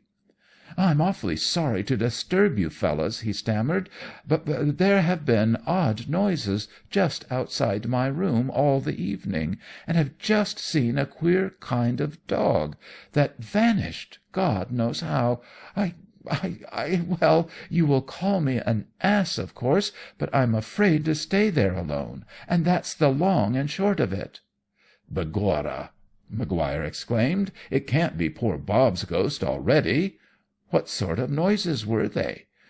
"Noises like laughter," Brady said. "Loud peals of horrid laughter." "Some one trying to frighten you," one of the undergrads observed, "and faith, he succeeded. You are twice as white as any sheet." "It's ill-timed mirth, anyhow," someone else put in, "with Anderson's dead body upstairs. I'm for making an example of the blackguard." And I," the others echoed.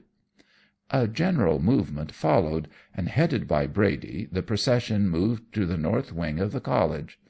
At that time, be it remembered, a large proportion of K undergraduates were in residence. Now it is otherwise. On reaching Brady's rooms, the crowd halted outside and listened. For some time there was silence, and then a laugh, low, monotonous, unmirthful, metallic, coming as it were from some adjacent chamber, and so unnatural, so abhorring, that it held every one spellbound. It died away in the reverberations of the stone corridor, its echoes seeming to awake a chorus of other laughs hardly less dreadful. Again there was silence, no one daring to express his thoughts.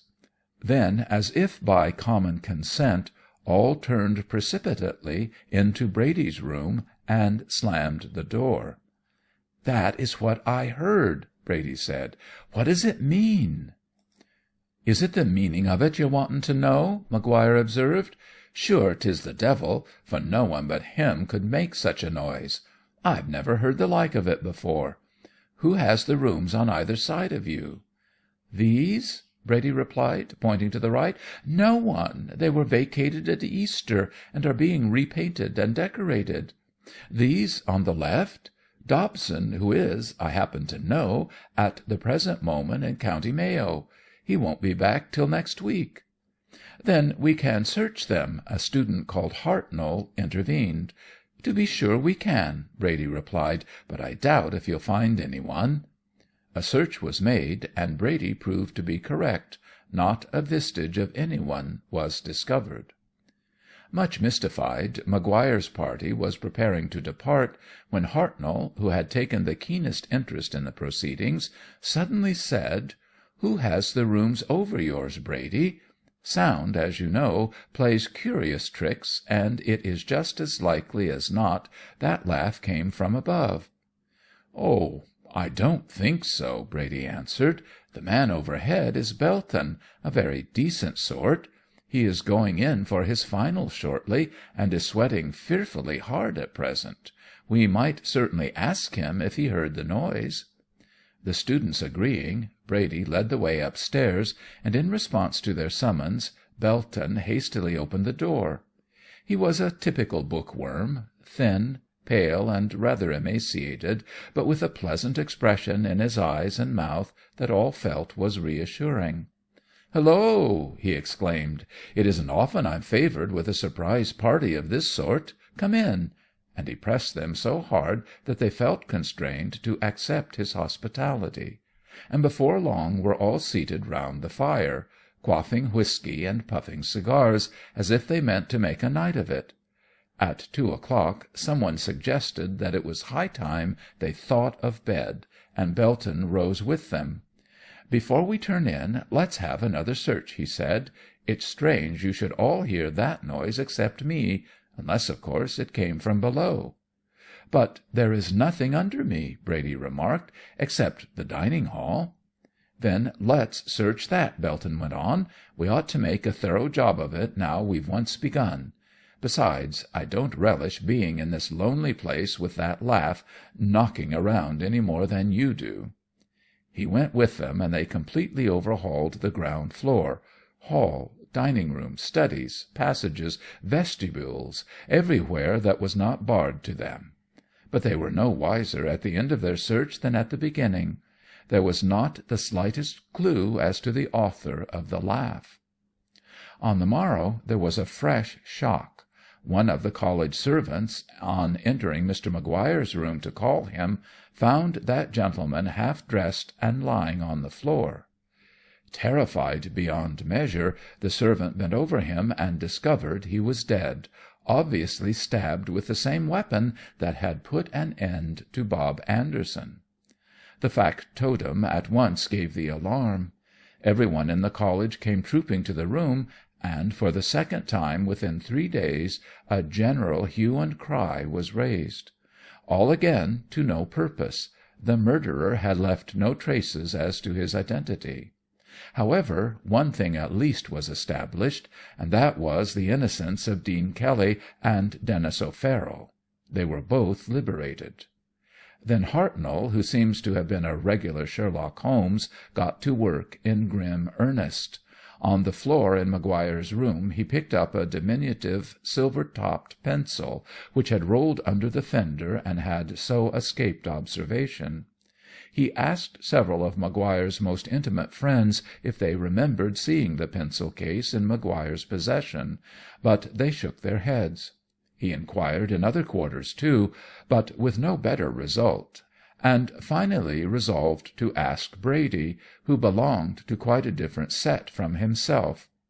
With that object in view, he set off to Brady's room shortly after supper. As there was no response to his raps, he at length opened Brady's door. In front of the hearth, in a big easy-chair, sat a figure. "Brady, by all that's holy!" Hartnell exclaimed. "By Jupiter, the beggar's asleep! That's what becomes of swatting too hard. Brady!" Approaching the chair, he called again, "Brady!" and getting no reply, patted the figure gently on the back. "Be jabbers, you sleep soundly, old fellow," he said. "How about that?" and he shook him heartily by the shoulder. The instant he let go, the figure collapsed. In order to get a closer view, Hartnell then struck a light with the tinder box. The flickering of the candle flame fell on Brady's face. It was white, ghastly white. There was no animation in it. The jaw dropped. With a cry of horror, Hartnell sprang back, and as he did so a great yellow dog dashed across the hearth in front of him, whilst from somewhere close at hand came a laugh, long, low, and satirical. A cold terror gripped Hartnell, and for a moment or so he was on the verge of fainting. However, hearing voices in the quadrangle, he pulled himself together, approached the window on tiptoe, and peering through the glass, perceived to his utmost joy 2 of his friends directly beneath him. "I say, you fellows," he called in low tones, "come up here quickly. Brady's rooms. I've seen the phantom dog. There's been another tragedy, and the murderer is close at hand. Come quietly, and we may catch him." He then retraced his steps to the centre of the room and listened. Again there came the laugh, subtle, protracted, hellish, and it seemed to him as if it must originate in the room overhead. A noise in the direction of the hearth made him look round. Some loose plaster had fallen, and whilst he still gazed, more fell. The truth of the whole thing then dawned on him. The murderer was in the chimney. Hartnell was a creature of impulse. In the excitement of the moment he forgot danger, and the dastardly nature of the crimes gave him more than his usual amount of courage. He rushed at the chimney, and, regardless of soot and darkness, began an impromptu ascent. Half-way up something struck him, once, twice, thrice, sharply, and there was a soft, malevolent chuckle. At this juncture the two undergraduates arrived in Brady's room. No one was there, nothing save a hunched-up figure on a chair. "Hartnell!" they whispered. "Hartnell!" No reply. They called again. Still no reply. Again and again they called, until at length, through sheer fatigue, they desisted, and, seized with a sudden panic, fled precipitately downstairs and out into the quadrangle. Once more the alarm was given, and once more the whole college, wild with excitement, hastened to the scene of the outrage. This time there was a double mystery. Brady had been murdered. Hartnell had disappeared. The police were summoned, and the whole building ransacked, but no one thought of the chimney till the search was nearly over, and half the throng, overcome with fatigue, had retired. O'Farrell was the discoverer. Happening to glance at the hearth, he saw something drop. "For heaven's sake, you fellows," he shouted, "look! Blood! You may take it from me, there's a corpse in the chimney." A dozen candles invaded the hearth, and a Herculean policeman undertook the ascent. In breathless silence the crowd below waited, and after a few seconds of intense suspense, two helpless legs appeared on the hob.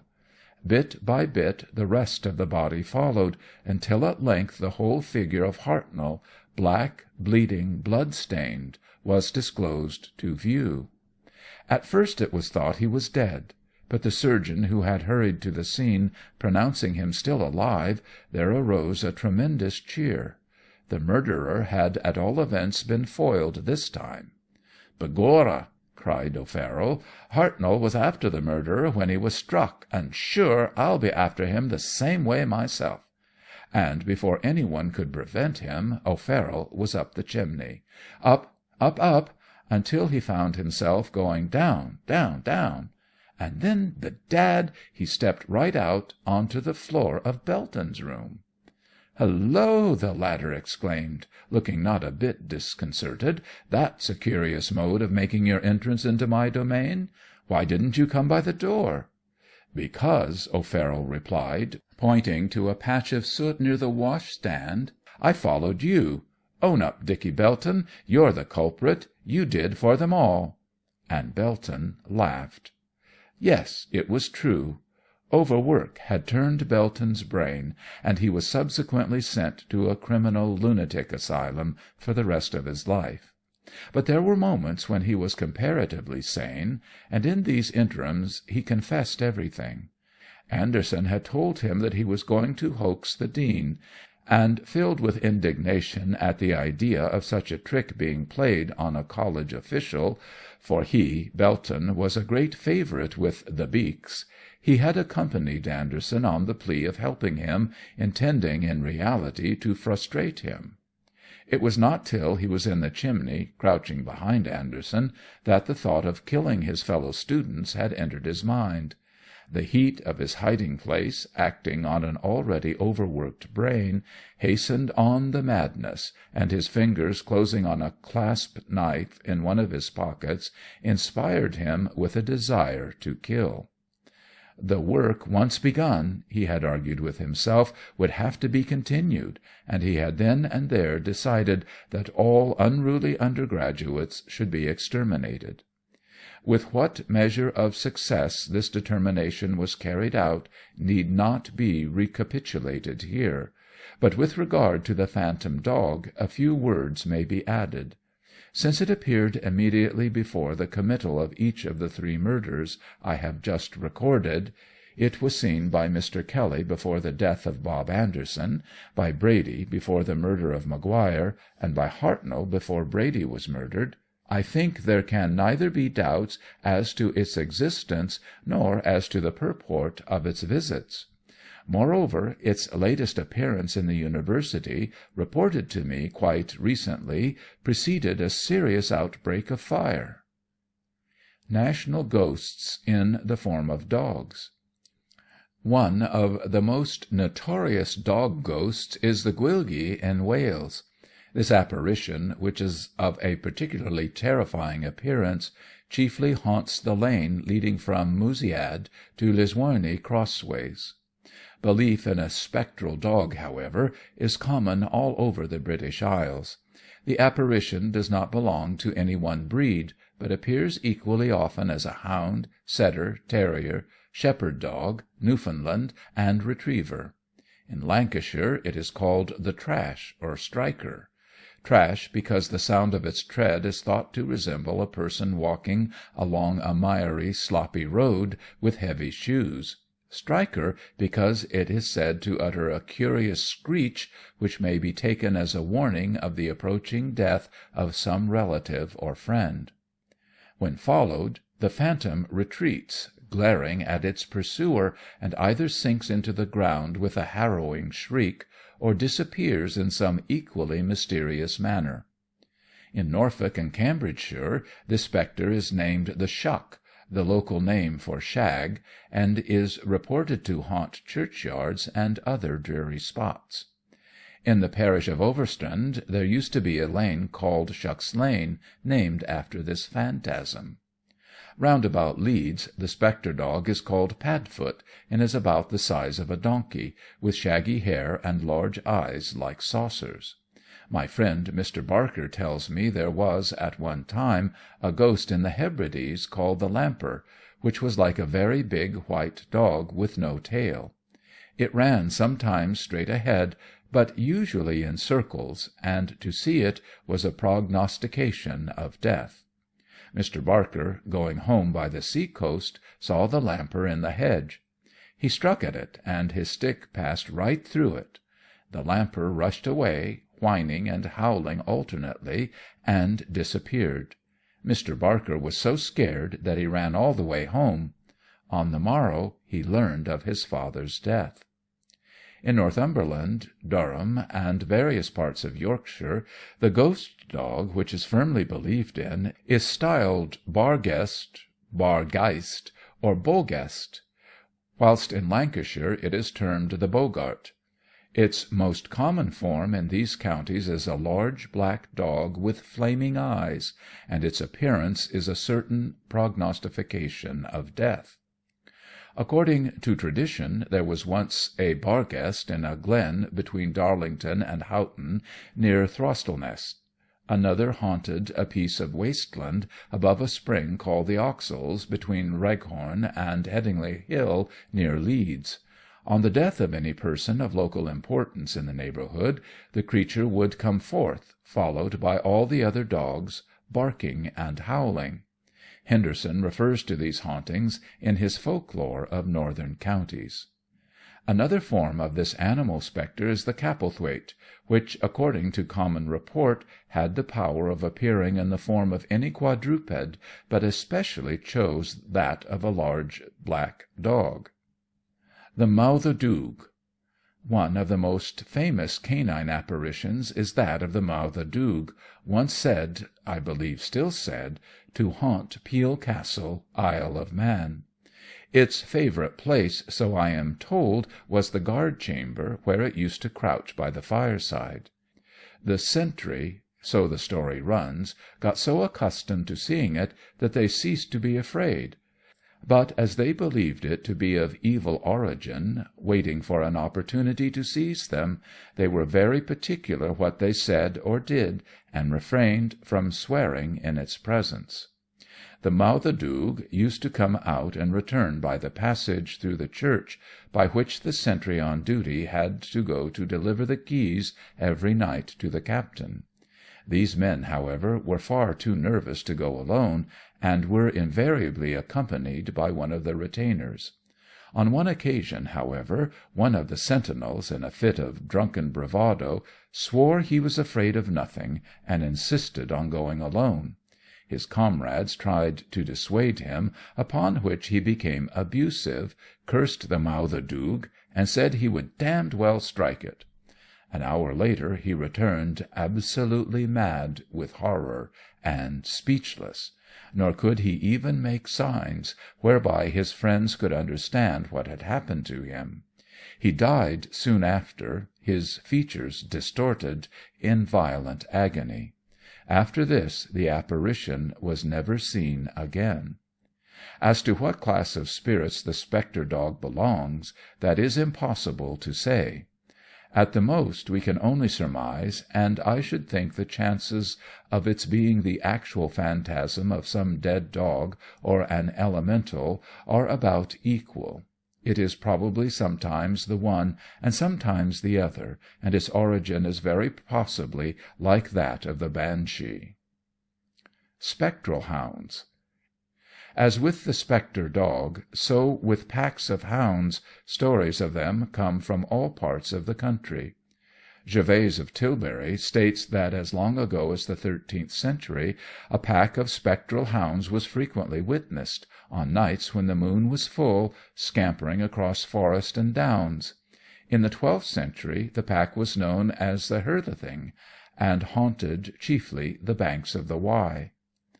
Roby, in his Traditions of Lancashire, Hardwick, in his Traditions, Superstitions, and Folklore, Homerton, in his Isles of Lochaway, Wirt Sykes, in his British Goblins, Sir Walter Scott, and others, all refer to them.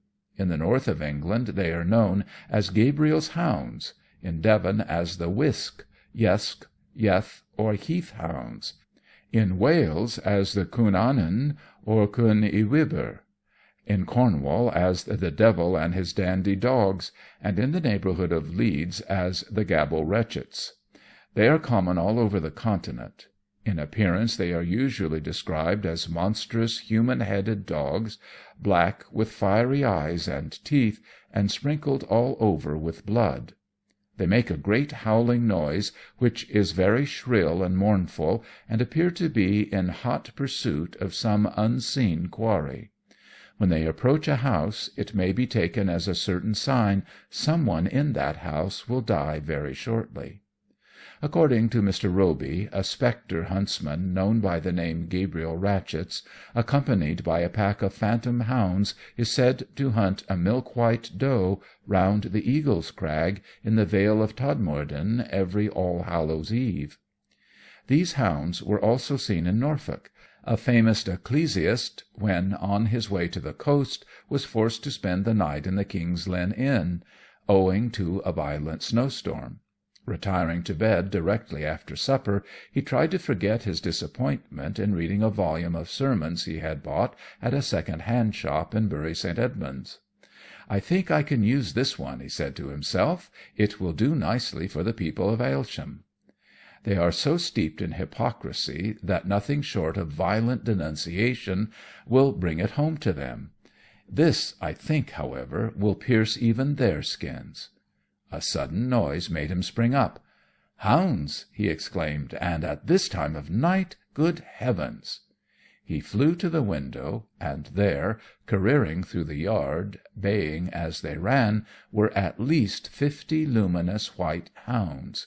Instead of leaping the stone wall, they passed right through it, and the bishop then realized that they were Gabriel hounds. The following evening he received tidings of his son's, his only son's, death. I have heard that the Yeth hounds were seen not so long ago in a parish in Yorkshire by an old poacher named Barnes. Barnes was walking in the fields one night when he suddenly heard the baying of the hounds and the hoarse shouts of the huntsmen. The next moment the whole pack hove in view and tore past him so close that he received a cut from the whip on his leg. To his surprise, however, it did not hurt him, it only felt icy cold. He then knew that he had seen the Yeth hounds. A spectral pack of hounds in Russia. A gentleman of the name of Rappaport, whom I once met in Southampton, told me of an experience he had once had with a spectral pack of hounds on the slope of the Urals. It was about 11:30 one winter's night, he said, and I was driving through a thick forest, when my coachman suddenly leaned back in his seat and called out, "Do you hear that?" I listened, and from afar came a plaintive whining sound. "It's not Volki, is it?" I asked. "I'm afraid so, master," the coachman replied. "They're coming on after us." "But they are some way off still," I said. "That is so," he responded, "but wolves run quick, and our horses are tired. If we can reach the lake first we shall be all right, but should they overtake us before we get there—" He shrugged his great shoulders suggestively. "Not another word," I cried. "Drive, drive, as if 'twere the devil himself.